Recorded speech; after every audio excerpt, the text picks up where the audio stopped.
We are live July 18th, 2025, days away from the beginning of Buffalo Bills training camp. And I got to tell you, I am absolutely thrilled. It's not just because I'm excited to watch the Buffalo Bills play football. I would say surrounded by one of the most hyped up seasons we've seen in quite some time. As many of you know, I'm very optimistic of how much depth we have on this roster. But I'm not going to lie to you, man. I just miss the daily routine of waking up on a Sunday morning and even Saturday mornings for college football. It's the same damn routine. Wake up early, pace back and forth in your living room while you're watching NFL game day, anticipating the first snap kickoff, making all of this terrible junk food that your doctor advises you stay away from, but you just don't care because football is on the television. From 1 p.m. all the way until damn 10 p.m., our asses are glued on the damn couch, injecting the NFL goodness in our veins, man. Crisp fall mornings. My God. Who is not hyped for football season? We are days away, folks, days away from actual news coming out of training camp. And the biggest storyline that came out or leading up into training camp was what the hell was going to happen with TJ Sanders. Because the second round picks all ended up getting together, hoping that they could also receive fully guaranteed contracts, much like Jaden Higgins and Carson Schweschinger. And saw the first domino fall yesterday, or actually 2 days ago, when Alfred Collins, defensive tackle from San Francisco 49ers, signed his deal. 7 or 8 of the second round picks, maybe even more, signed theirs. And late last night, we see our second round draft pick ultimately agreed to a 4-year, $10.6 million deal that includes $10.073 million in guaranteed money per his agent's Drew Rosenhaus. Of course, his agent is Drew Rosenhaus. And I got to tell you, I'm glad that he is in the building. I am glad that he is going to be getting all of the very valuable reps that these rookies need during this summer period as we gear up for the regular season. But one question remains. Why were we being nitpicky with $500,000, right? Like, why didn't we just give the man a full guaranteed bag? I mean, in the grand scheme of things, $500,000, especially once you consider how much the NFL cap space is growing on a year-to-year basis. Why did you need to be that tight and hold on to $500,000? I think that this was more of an ego thing for the front office, where they wanted to at least think they walked out with some sort of win, but is what it is. Super funny, but at the same time, folks, we are entering training camp with zero drama. And my God, man, these past few months were good enough to cause high blood pressure to anybody that watched ball. With James Cook's scenario, his Instagram live shenanigans, we were all sitting at the edge of our seats wondering if he was going to hold out. We got our answer during minicamp when he said he will be at training camp participating. And now TJ Sanders, he is signed. So I think we're all in a good place as far as what this roster looks like. Now I think all of our worries need to shift. Can all of the players that are entering at St. John Fisher stay healthy? Because nothing worries me more than this training camp period, especially when pads go on. Every year, you see a couple of players go down with pretty serious injuries during this time. And for the most part, Buffalo has been pretty good with it, right? I mean, of course, outside of the Cole Bishop mishap last year and then Matt Milano tearing his bicep while he was tackling a dummy. Cross our fingers. Let's hope for the best. But for the most part, at least contractually speaking, I feel like we're in a good place. I feel like we are in a good place, folks. TJ Sanders, welcome to the damn show, folks. Do me a favor as you're coming in. Please hit that thumbs up sign for me, that thumbs up button. It's the easiest way to show love on this channel, right? Because as you notice, we have a very popping live chat community, and I want to continue to grow this live chat community to the damn stars, because I like to discuss Bills football and NFL football with my friends. And yes, I consider you my friends. And I want this to be the largest live chat community in all of the Buffalo Bills and NFL space. In order for us to reach that goal, please do your part in hitting that thumbs up sign. As always, do me a favor, ladies and gents, and introduce yourself in the chat. Let me know where you're tuning in from. I'm nosy, as you know. I want to know how far this fan base truly extends. Shout out yourself in the chat, what team you're representing, where you're tuning in from. We have quite a bit to discuss today, including what artificial intelligence believes the Buffalo Bills season is going to look like. I'm thrilled to walk through this. I really am. Cody, let's go Buffalo. Shout out Cody in the chat. Hope all is well. Robert Kane, what's up, my friend? Hope all is well. Dan the Man, happy Friday, my boy. It is Friday indeed, my friend. What is up, man? Thomas Cook. Oh, man, I'm living the dream. I'm doing a hell of a lot better than I deserve. I'll tell you that. Teddy has come in. This is a huge relief. We need all the help that we can take on the defensive line. This has been our biggest weakness the last few years. Hope this guy can help our guys get some numbers in the sack column. Teddy, yes, I am on the same page. Sean McDermott has done wonders in being able to develop secondary players and linebackers too. I will always give flowers to Sean McDermott for what he has been able to do with those two position groups, or three, rather. Safety, same thing with corners, same thing with linebackers. He has done very well in being able to plug and play particular pieces and make them play at a high level. Defensive line, haven't had a quality defensive line in quite some time, or / a consistent defensive line. And I think this heavy rotation might be the solution. I'm going to feel a hell of a lot better when Larry Ogunjobi and Michael Hoyt are off of suspension by week 7. But here we are. Scott Blakely, shout out Scott Blakely. It's principle more than money. Absolutely. It was that $500,000. I was scratching my head and I was sitting there. I was just like, why were we so dead set on saving $500,000? It's a principle.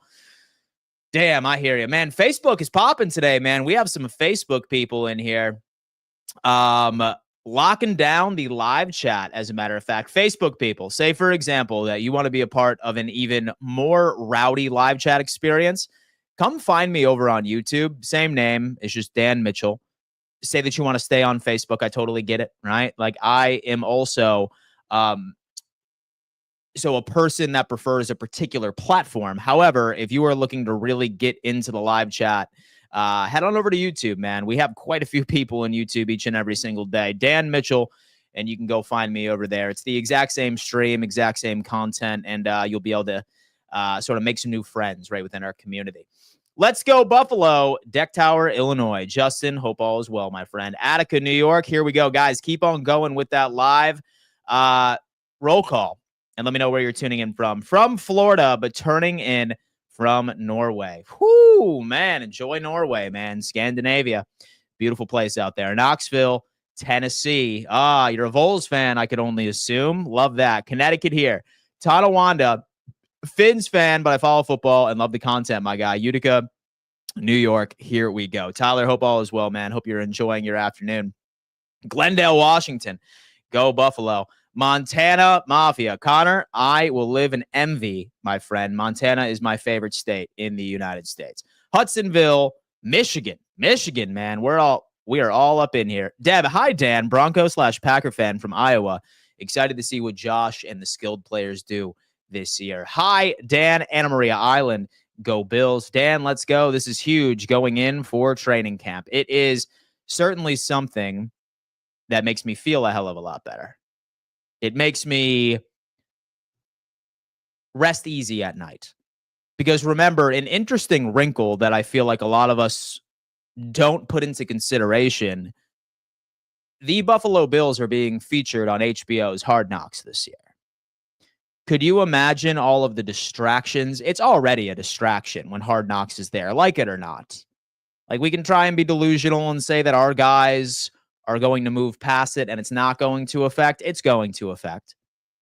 I'm glad that both of those quote unquote issues have been resolved. That at least seemingly, where we don't need to deal with a bunch of viral interviews from Hard Knocks due to James Cook being upset about his contract, or same thing with TJ Sanders. So I could only be thrilled that the two big drama pieces are for the most part resolved. Chris716, what's good? Go Bills. Been working like crazy.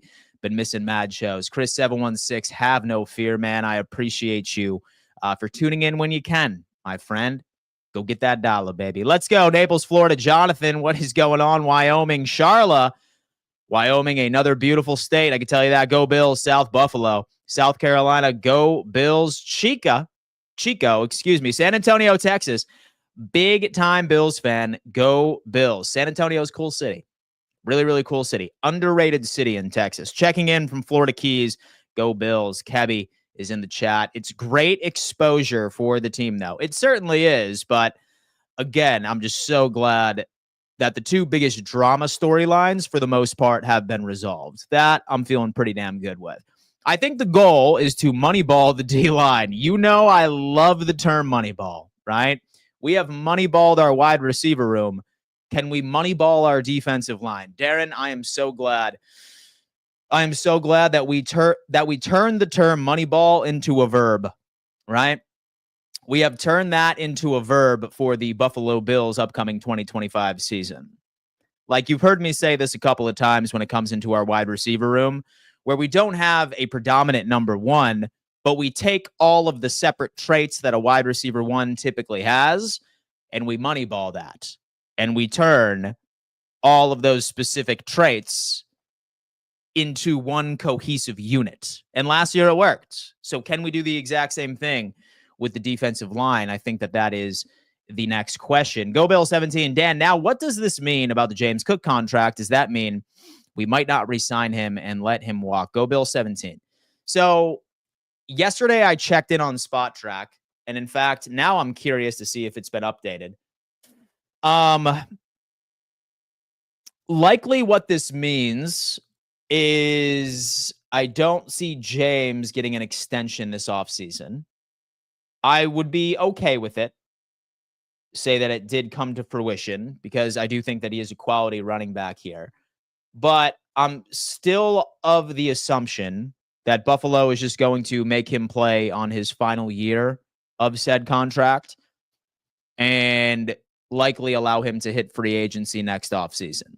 And that's not particularly a bad thing in the short term, because when you have a player that's out playing on an audition for his next deal, whether or not that it's with Buffalo, who retains him, or it's with another team next year in free agency, that's not particularly a bad thing. I think that that's more of a strength than it is a weakness for somebody who is set out to prove themselves.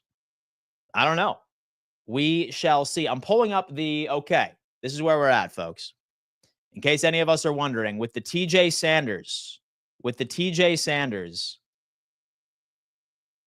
contract, currently the Buffalo Bills are minus $810,208 over the cap.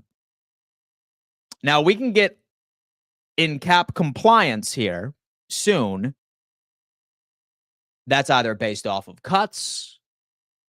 Maybe watch for Mitchell Trubisky, who has a $3 million cap hit this year, about $2.5 million. That could be a sneaky move right there, where Buffalo ultimately ends up giving the nod over to Mike White, who is only a $1.1 million cap hit in 2025, opposed to Mitchell Trubisky's 3.2. I think if we were to release Mitch Trubisky, we'd save close to around $2.5 million. So that could be a pretty easy move, something to watch out for.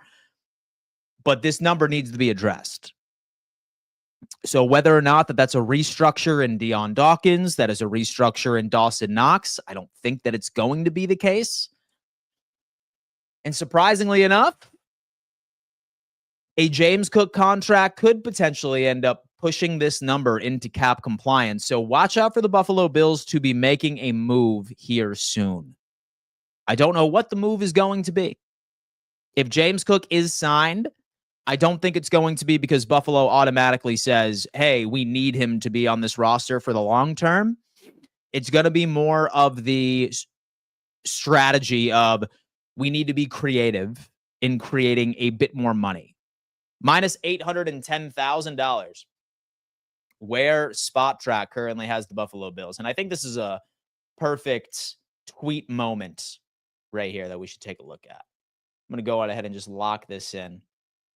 Y'all can go on ahead and watch as I live tweet this bad boy. Let's go. The Bills current cap space after the TJ Sanders signing. I wonder what move Buffalo will make to get back to cap compliance. Yeah, we'll throw in the eyes emoji right there. That's always a good thing. We'll throw in the eyes emoji real fast. Lock that in. No, that's not right. Hold up.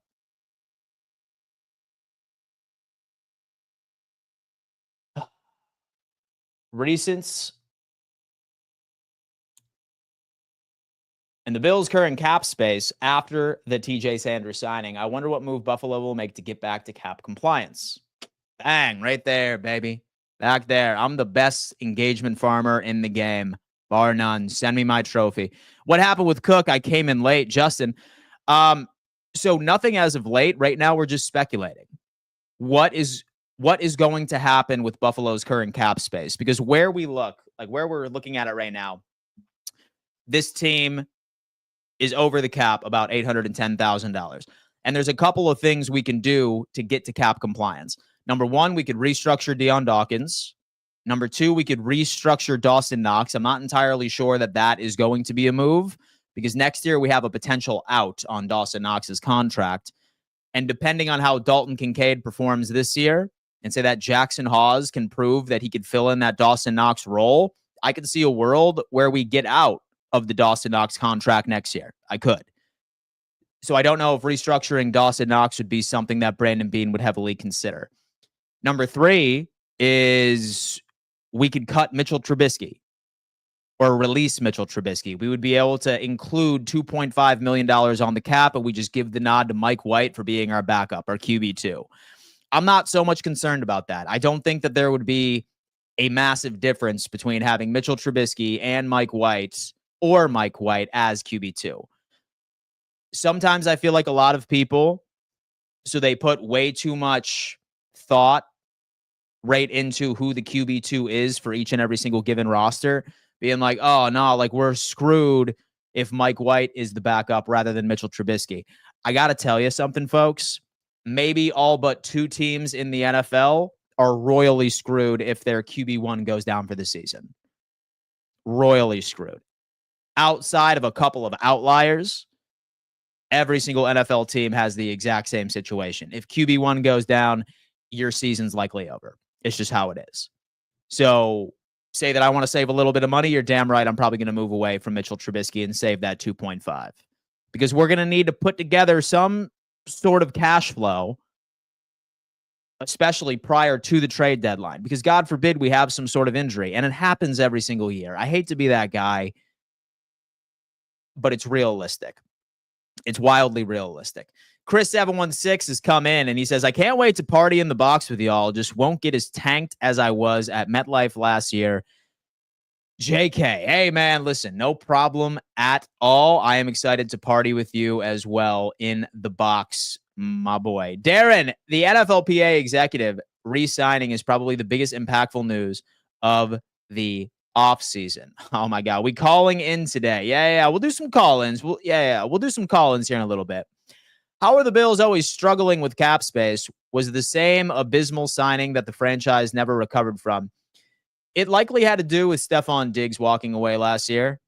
I don't think that we wanted to walk away from Stephon Diggs last year. Not like necessarily because we thought that we would miss his production, but because it would screw us financially, which it did.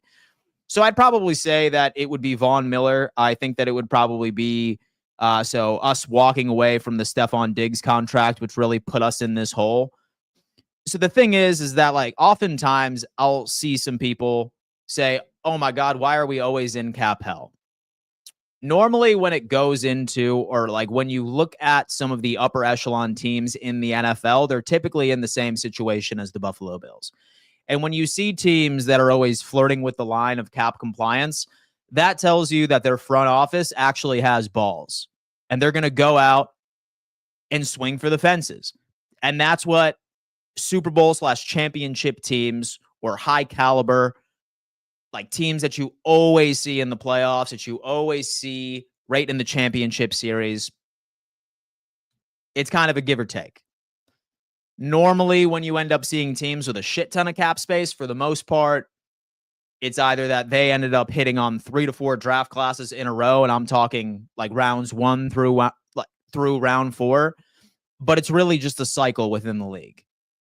So with each and every single team in the NFL has been in some version of a cap hell once within the past 5 years. It's just the cycle, really. It's just the cycle of how it works. Chiefs have nothing to fear. We have Gardner Minshew. Oh, my God. Bills salary cap, man. We are looking at it right now, minus $810,000. Bills salary cap looks like my bank account. Big Daddy D, minus $810,000. Holy hell, my friend. Holy hell, my guy, dude. We gotta help out Big Daddy D here, folks. Diggs is now irrelevant. Should have never left us. I'm curious to see how he does over in New England. I'm really curious to see how he does over in New England. But folks, as you probably have noticed for the past couple of weeks, I have transitioned the entire style of my show, where my goal is to treat this like a radio show, where I get to offer a call segment for everybody that joins me on a weekly basis. So if anything is on your mind, please feel free to hop on in and tell me what is on your mind. I love all of my regular callers. I really do. Like, I'm talking about the people that call in each and every single day, but I need some newbies in here, okay? Do not be shy. If you are sitting around, you're hanging out, and you want to talk about something that could potentially roll in and that is on your mind, please feel free to call in and talk it in. Here's the Dan's bad takes. Sarah is coming in. She is a Vikings fan. I wouldn't say I have bad takes. Like, yes, I have my share of bad takes. But I think collectively, your boy knows ball for the most part. If Diggs is fully healthy, and thank you for the super chat, I sincerely appreciate that. If Diggs is fully healthy, Pats are going to be dangerous this year. Matthew is backstage. What's going on, man? How you doing? What's up, Dan? Matthew, what's up, man? How's life? Good. Sorry I missed yesterday. This live stream yesterday. Sorry. That's hey, dude. Just Listen, that's completely fine, man. family You know exactly. yesterday morning. So you know exactly where I am Monday through Friday at any given period of the week. So feel free to call in whenever and however you like.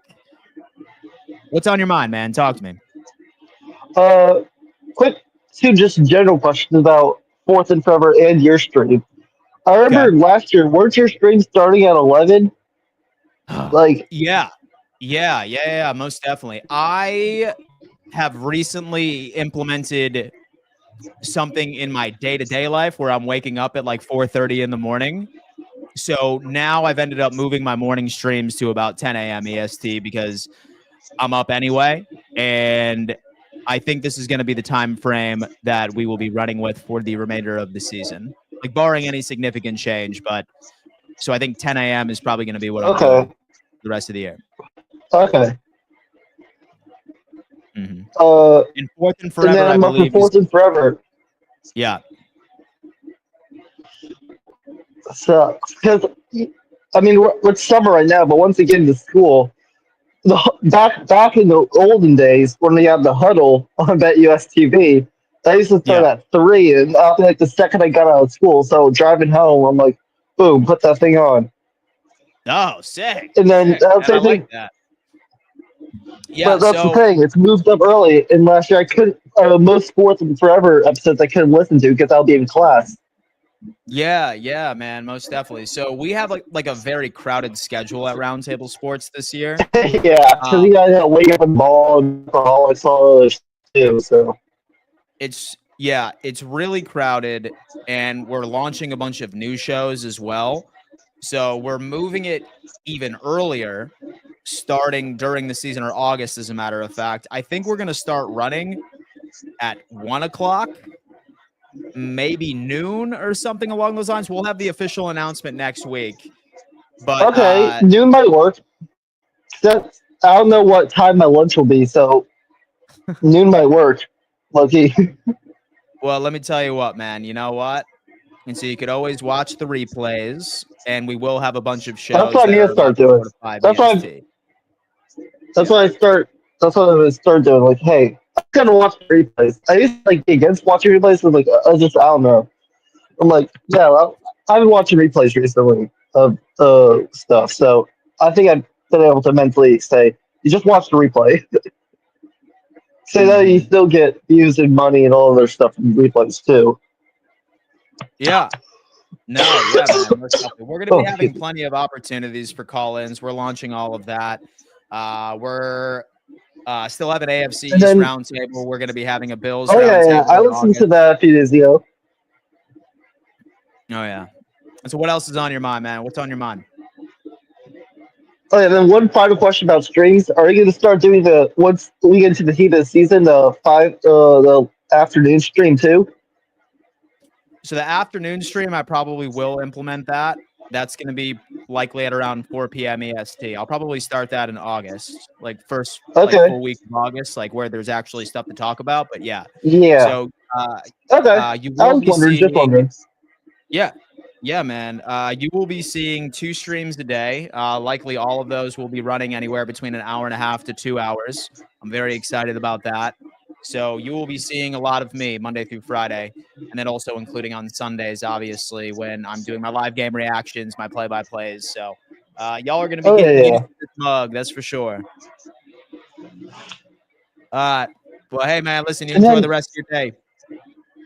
yeah, See you, brother. Shout out to Matthew for always coming on in.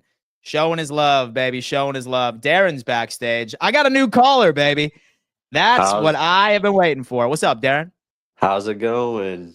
Oh, man, I'm living the dream. How about yourself? Pretty good, working from home today, so not so bad. It's nice. Uh, What do you do?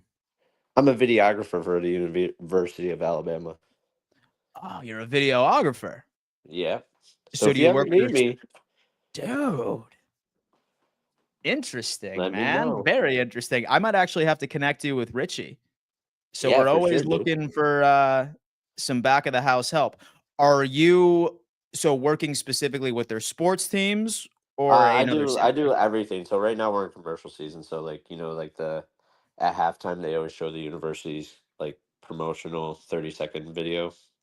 So like right now we're doing that, but I do work the football games and whatnot. I actually Okay. saw Brandon Bean come to one of the games a couple of years ago. It was actually the draft class with J-Mo and Gibbs, and I'm pretty confident he was both. He brought up Gibbs and J-Mo when talking to other execs that showed up, and I'm pretty Yeah. sure if Gibbs was around the second round, he would have Yeah. bitten the bullet and got him. So I got to Imagine tell you that. what, man.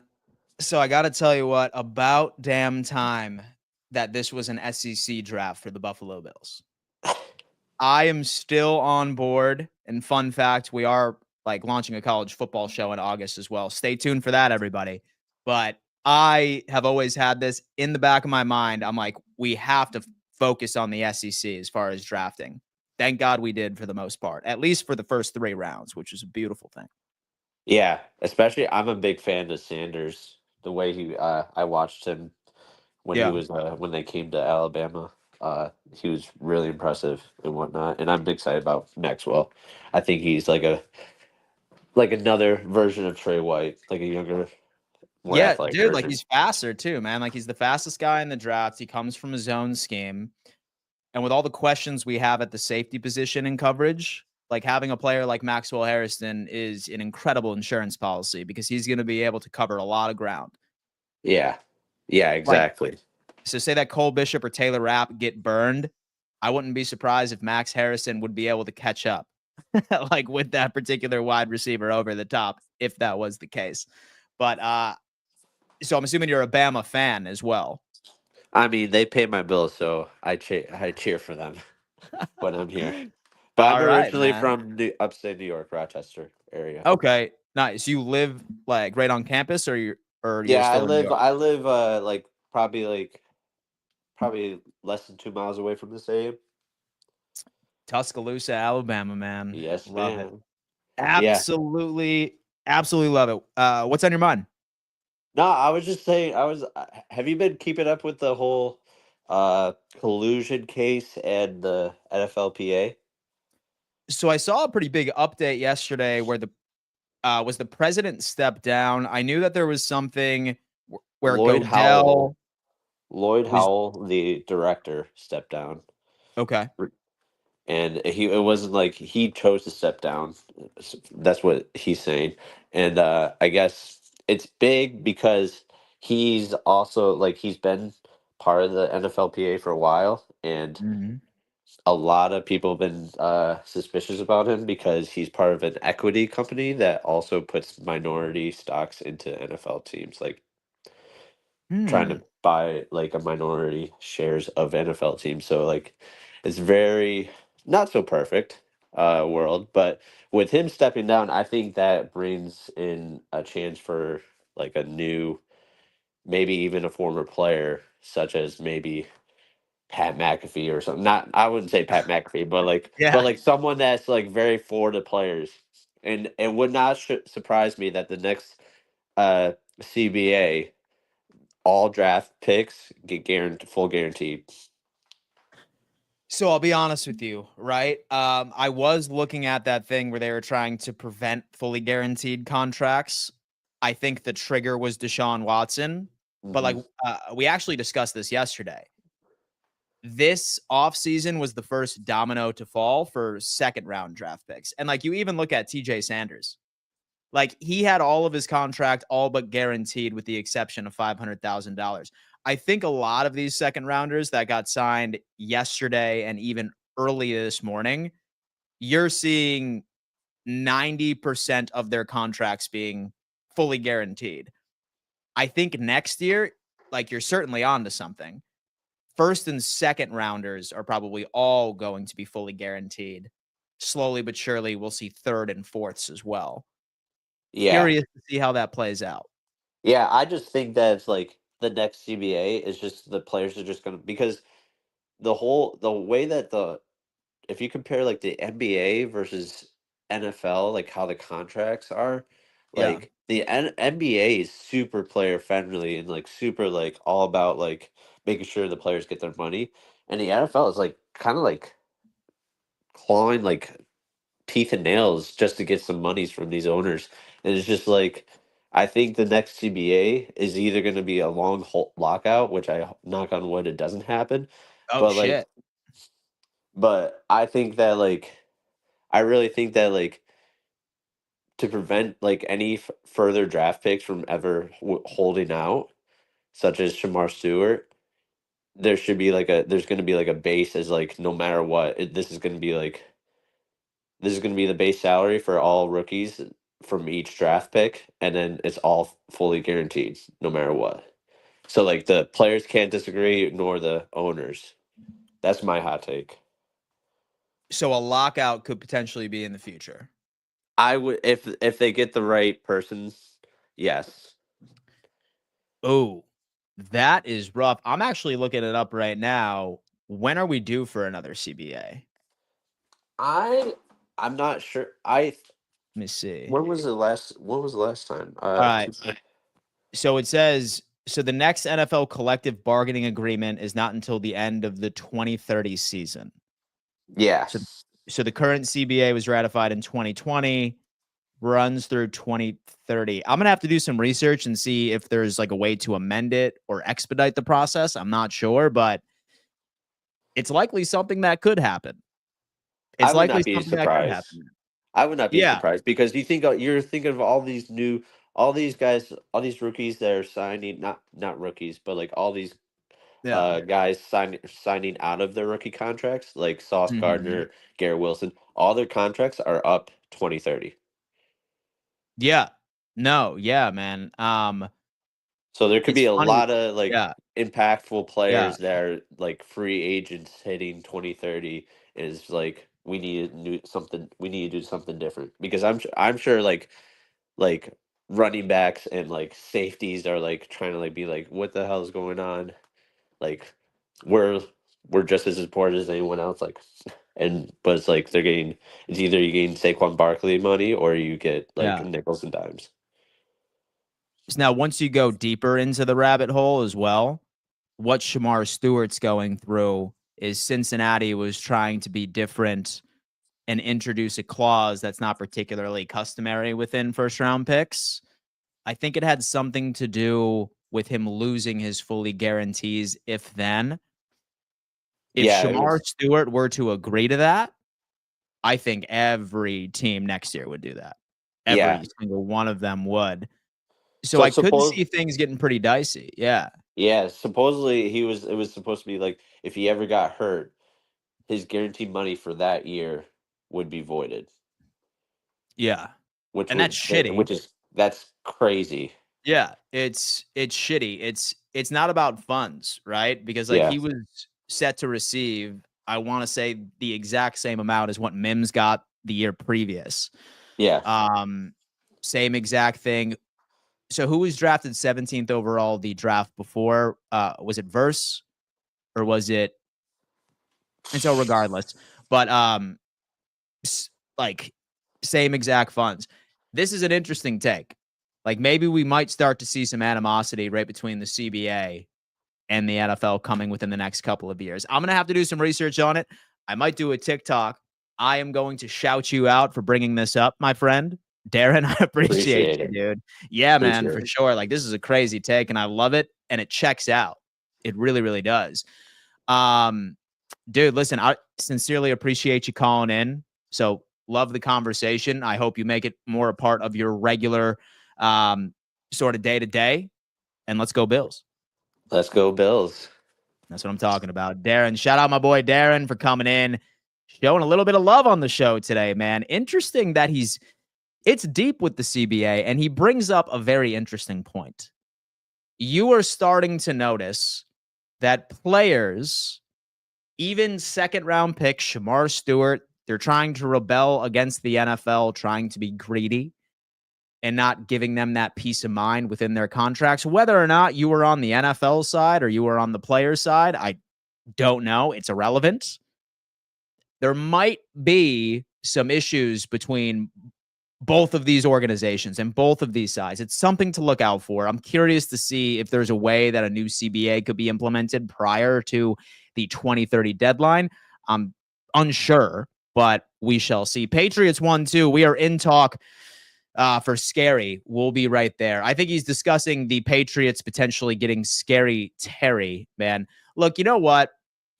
So I feel like any time that there is a big name that is upset with his current organization and you're speculating he might be traded, you could Google that player's name and all 32 NFL teams on the market, and you would see a headline that says X team is interested in Terry McLaurin. Actually, Google that right now, folks. Google Terry McLaurin and take turns typing in every single NFL team, and you are likely going to see a headline that says so-and-so is interested in Terry McLaurin. Of course, they are interested in scary Terry McLaurin. I think Terry ends up getting a contract here within the next couple of days. So did all the second-round picks get fully guaranteed contracts? No, but very close to it. Very close to it. So you had Higgins and then Schweschinger signed fully guarantees. And then vast majority of the second rounders that signed yesterday had like 90% to 95% of their funds fully guaranteed. It's not particularly crazy because so they're not asking for more money, but they are asking for teams to fully guarantee that same amount of funds that for the most part second round picks collect. So it's not more cash, it's just putting the owners a bit more on the hook, if that makes sense. How is the Landon Jackson situation looking? And if he is dominant, can we save money by cutting AJ Epinesa or something? I think that we're going to keep AJ for depth purposes, right? Because he is familiar with the system. He's a stud when it comes into batting down balls at the line. I can tell you that, but obviously we shall see. Walter has come in. How is the Landon Jackson situation looking? And if he is dominant, can we save money by cutting Epinesa or something? I don't know. Matthew's come in saying, Dan, I thought you said no helmet scouting. No helmet scouting. That is indeed true. However, personnel and all of the guys that came out of that college ended up delivering on tape. Some people will say, oh my God, like you can't draft that one player from this school because we all know that that position never turns out for that school. That is considered helmet scouting. Say that a player actually translates, then you know. And when it comes into SEC, some big boys, some big, good football playing boys. We are not getting Scary Terry. I wish, but no, yeah, it's not. It's not happening. Dan, what will the college football show be called? Roundtable CFB. I know it's not that creative, but I promise you we are going to be getting you excited about it, man. We have me and my buddy Jay Tuck, who is a Cowboys YouTuber. He is very plugged in with college ball. Same thing with my buddy Clay. And it's basically going to be a show that's very similar to Fourth and Forever. Like not daily, it's more of like a Monday and Thursday type show, but it's going to be solid. It's going to be solid. I'm going to be plugging the shit out of it all next week and into August. And for those of you that are into college ball, I think that you should certainly go subscribe to that. 140 of you are currently in the chat right now. I appreciate you joining me this Saturday. Again, please do me a favor. Smash that like button. It's the easiest way to show love around here. It helps propel this stream out to the YouTube algorithm so we can invite even more people into this show. All right. I want to have the largest live chat community on the damn internet, and we can reach that goal if everybody just takes less than a second and hit that thumbs up sign. We have DTN backstage. He's on the line. What's up, man? Talk to me. No, nothing much, Dan. I was just basically like connecting my AirPods just so I could get a clear audio, but I saw Patriots 12 saying that, oh, the Patriots are in the talks of getting Scary Terry. As much as I love Scary Terry, I would say no to that because we would have to like trade away a couple of assets and a couple of picks to get Scary Terry, and I love Scary Terry, but you need to think about like development with like younger wide receivers. Plus, we already have a wide receiver one in Stephon Diggs. Whether you like it or not, as Pat fans, even though you can say that Stephon Diggs ruined Josh Allen's career, or maybe that he's suffering from an ACL, which I know. I'm sick of tired of hearing all these narratives. But at the end of the day, as much as I love Scary Terry, you got other assets. Like I already did a video of Kyle Williams, the third rounder. We still have Kayshon Boutte. We still have my boy Pop Douglas. So basically, if you get Scary Terry, you're basically taking away targets or snaps from younger wide receivers. Yeah. So I think it's very important to build from the drafts and just have some of these spread free agents enter the mix to just assist Drake May with his development. I do think Stephon Diggs can do it, right? I don't believe that Stephon Diggs is going to be the same guy that he was 2 to 3 years ago, but as long as he can just be a safety blanket, if he can create consistent separation for Drake May, because while you did somewhat address your offensive line this offseason, that's a project that's going to take at least one more year before you're comfortable. And what helps in that category is having somebody like Diggs who can still create separation. He's not the same, and so I do think that he will be your number one target. Scary Terry's interesting, right? Like you already have a 30-plus-year-old wide receiver on the roster. And is Terry very productive? For sure. But look at Stephon Diggs as an example, right? Just 2 years ago, he was in everybody's top 5. But then now you fast forward 2 years down the road, And a lot of people are just like, oh, is he even in the top 10 anymore? That's how fast wide receivers fall off of a cliff as far as production. Like, that is how fast. So I'd probably agree with you. I wouldn't want to spend like any sort of asset. Say, for example, that you were talking about like J-Mo Williams from Detroit.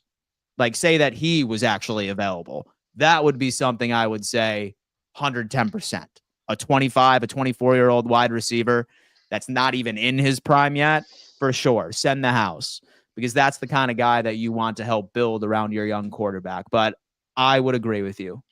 Yeah, I would agree I with you want to too. read this. I want to read this one comment from One of One Classic saying that the Patriots need to be mindful of their money. They're willing on overpaying players at this moment. Let me tell you something, my friend. You need to realize there's this thing called taxes. There's this thing called weather. If you consider all these factors, you will understand why we have to overpay players.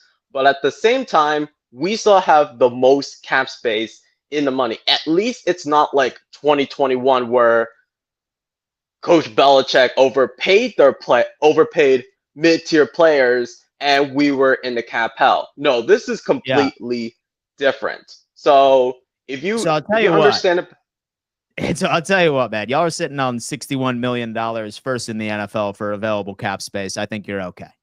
yeah, I would rather I save think you're all money I would save money for extensions, like for Christian Gonzalez, because if you have that enough Yeah. money Yeah. to spend players this upcoming season, Mhm. then we're on the right direction of a rebuild. So I don't understand. So I don't understand this hype that's saying, "Oh, we're going to make the playoffs of Super Bowl," because as Colby mentioned back in like Wednesday show, as Yeah. long as we have a sense of idea of whatever the heck we're doing as it comes to Mike Vrabel's program, we should be fine. And besides, I'm excited.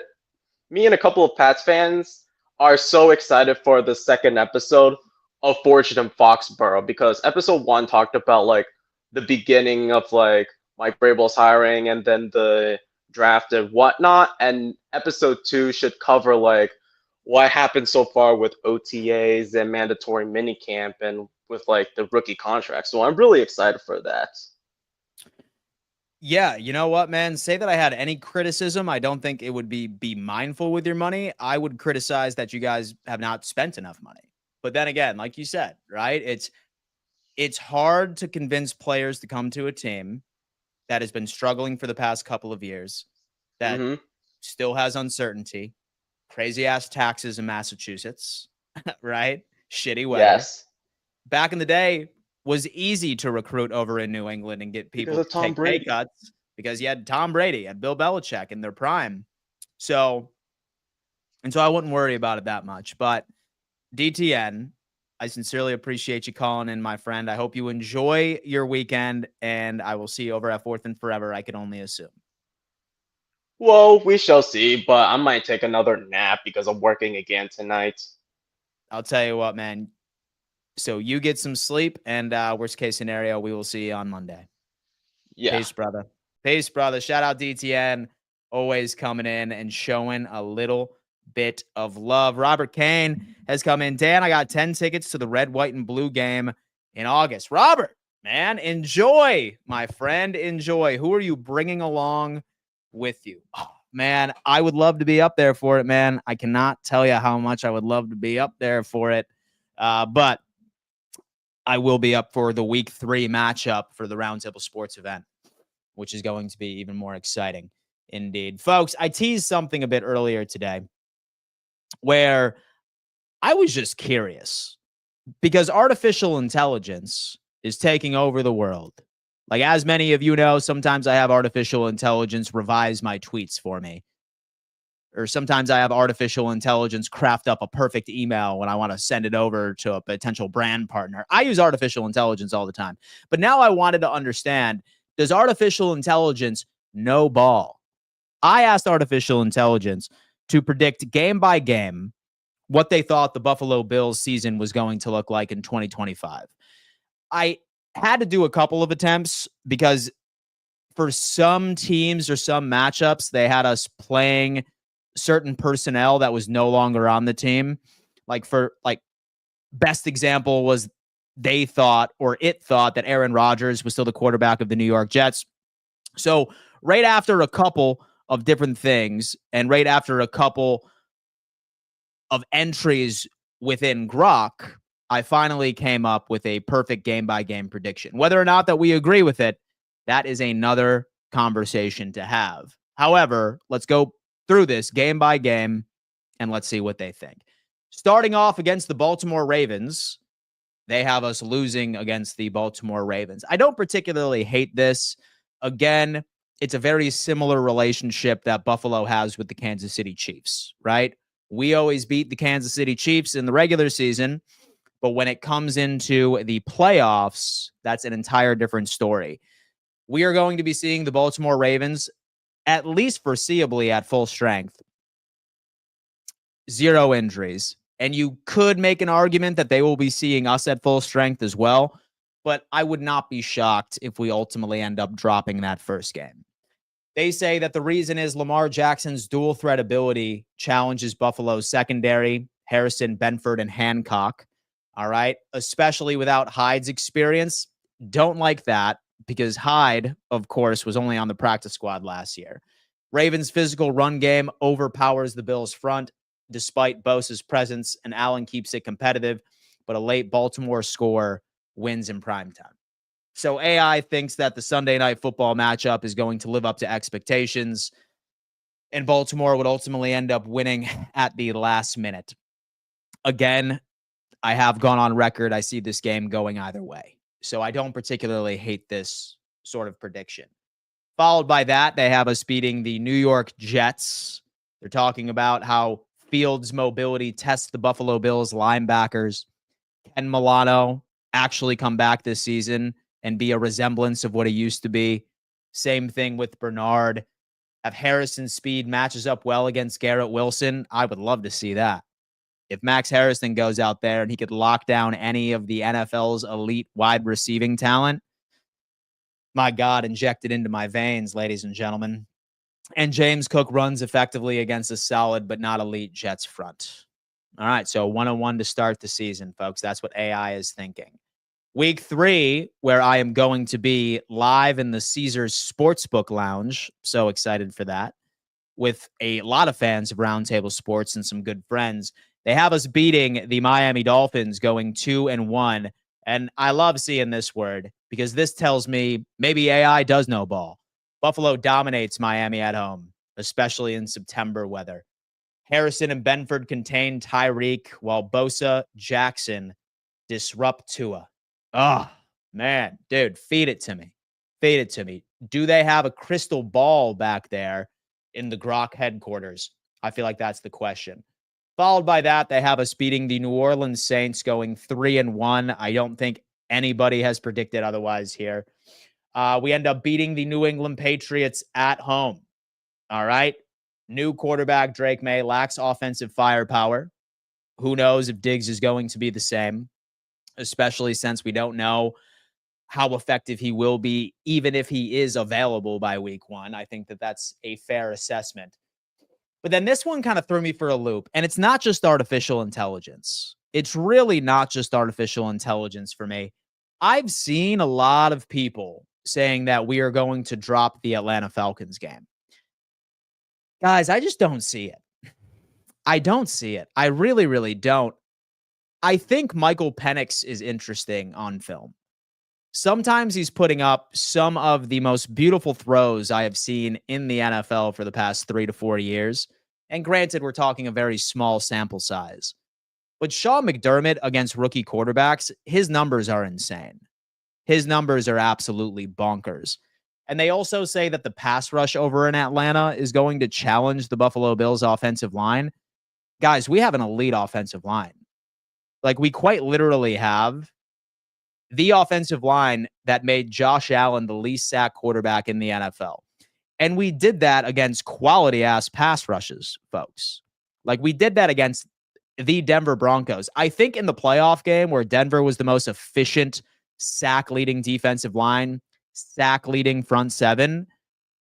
I think Josh was sacked once. Like, I don't see Atlanta comparing to some of the fronts that we saw last year in 2024. I just don't see it. So I don't agree with artificial intelligence here, but whatever, I'll take it. Moving on, they have us taking care of business against the Carolina Panthers, going 5-2. Many of you know that I am high on Bryce Young. All right. I am pounding the table that he will improve yet again under Dave Canales. I think that's fair. Followed by the Kansas City Chiefs, a loss against the Kansas City Chiefs, going 5-3. Thin secondary. Again, they're so fixated on Micah Hyde potentially being on this roster and Rasul Douglas, who had an off season. But look, I got to tell you, I'm not superstitious, but I am a little stitious. Maybe, just maybe, if Kansas City beats us in the regular season, maybe we end up taking care of business right in the AFC Championship. Maybe that's the case. It's very juvenile for me to think that way, but it's still a possibility. It is still a possibility. Moving down, we have Week 10 versus the Pittsburgh Steelers. We win that game 6-3. Rodgers has a potent passing game, which I still believe he's going to be like relatively serviceable with the Pittsburgh Steelers. And by the way, I was looking at their roster or their additions this offseason. That is the retirement home of the NFL, man. How many unks are on that team is absolutely absurd. But you know what? I love it. I love a good old guy story. But we take care of business against the Pittsburgh Steelers. Week 11, Cincinnati Bengals, 7-3. Man, I'll tell you what, I need this game. Not because I think that there's going to be crazy playoff implications, because I don't trust Cincinnati's defense to make them a consistent football team this year. Like, they literally spent $270 million to be the exact same team as 2024. However, I don't want to deal with Cincinnati Bengals fans on X. And they have been a thorn in our side, although we've only played them twice. And people are like, oh my God, yeah. And so the Cincinnati Bengals own you. It's really only one game, right? It's really only one game when you look at it, because that first game got canceled after the Damar Hamlin situation. They say that Joe Burrow and Chase test the Bills secondary, but the Bills' home field advantage in pass rush disrupts Cincinnati's rhythm. And Allen matches Burrow's output, and a late defensive stop by Bernard seals a key AFC win. This is getting wildly specific, and I'll tell you what, I absolutely love it. Followed by Week 12, they have us losing to the Houston Texans, going 7-4. CJ Stroud and Nico exploit Bills' secondary weaknesses, and Houston's pass rush, led by Will Anderson Jr., forces an Allen turnover, and the Texans win a competitive primetime game at home. We do need to remember that the Houston Texans offensive line is not very good, especially last year. Although that Buffalo didn't really do a good job at exploiting it last year because our defensive line was very inconsistent. I think this game could go either way, and so I'm not going to lie to you. So I don't particularly hate this prediction, but still, again, I want this game against Houston. Followed by a Tennessee Titans victory, going 8-4. We take care of business with Cam Ward, a very young team that is rebuilding, that is truly rebuilding now. Sweep the New England Patriots in New England. All right, so that's good. Week 15, we beat the Cleveland Browns, go 10-4. I don't think a lot of people are thinking Cleveland's going to be very good this year.